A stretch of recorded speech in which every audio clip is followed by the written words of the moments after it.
Hi, welcome to another episode of Walking the Path. Tonight I'm on Carnival Path. Maybe you can see some of the people here dressed up behind me and floats over on the other side. I'm at Ryde on the Isle of Wight. It's one of the oldest carnivals, more than 100 years old. And it's one of the last carnivals, of course, of the season, end of the summer now. Many years ago I was invited to New Orleans, maybe the biggest carnival in the world, along with, of course, Rio. And I was on one of the floats and was giving these beads out to the crowd. I've kept some for myself. Just an amazing experience to be there, and privileged enough to be on the floats going around the town for 8 hours with millions of people. I was there to run a seminar for Tony Robbins. I was asked to go and run goal mapping for his most senior customers, the platinum partners. And when I arrived a little late because my flight was delayed, and so I didn't meet anybody at the welcome party. And the very first day of the trip in New Orleans was actually not going to be a seminar, it was going to be a contribution day.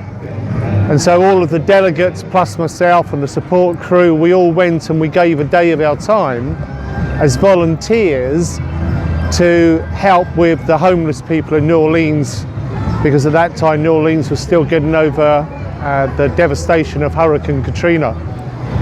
And when I got on the bus, I was feeling tired and jet lagged, and I suddenly become very aware of how important this event was and how very wealthy and successful the people on the bus were who were there as delegates. These were Tony Robbins' top customers. And I, looking around the bus, started to feel a little insecure, because I was thinking these people have seen the best trainers in the world are brought in to work with these people. And I looked at the guy next to me, and he had this really nice, elegant Rolex watch on. And I looked at my own watch, and the strap was a bit broken, it was a bit shabby, and I felt self-conscious, and I pulled my sleeve down over my watch.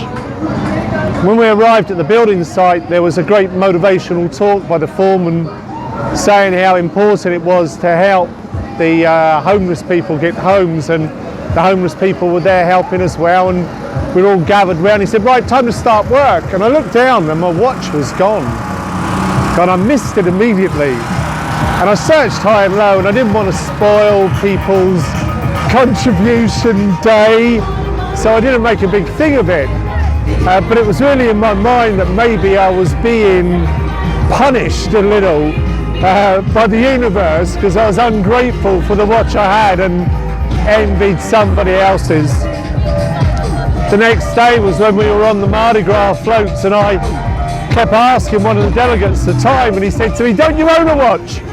And I said, well, I did, but I lost it yesterday on the building site. And he said, what does it look like? I said, it's a gold coloured Omega. He said, oh, I've got it.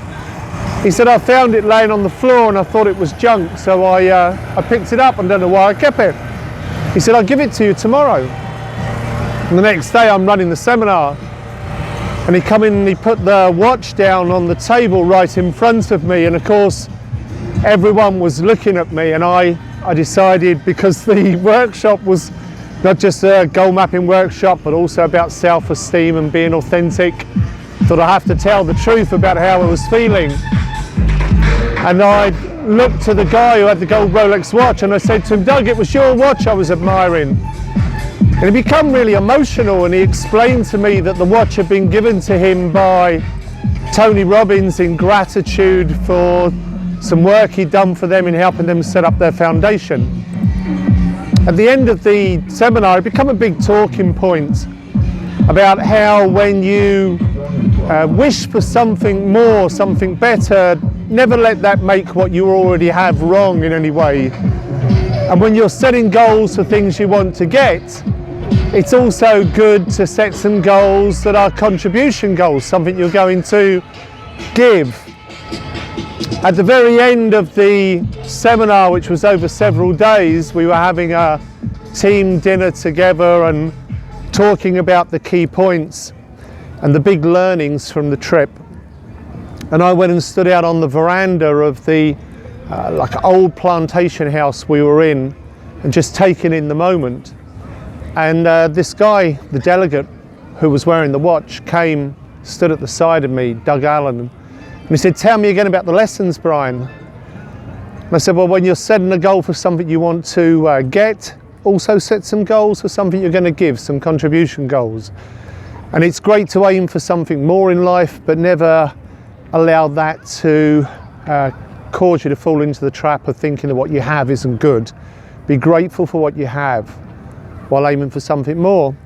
And he said, "There's one more lesson you're missing." And I said, "What's that?" And he said, "You're already a master of manifestation. You thought about my watch on the first day and you're going home with it here on the last day." I took off his watch, put it in my hand, and it's a very, very, very expensive Rolex watch. And I don't actually wear it. I take it to seminars and I tell the story I've just told you. And it's become a real anchor for me, a reminder, and not of what really is a very materialistic thing, but of the very important lesson to balance desire with gratitude for what you already have. Keep stepping along your path, my friends. Have your own little carnival and party. I wish you well. I'll see you again next week on another path with another thought about life. Bye for now.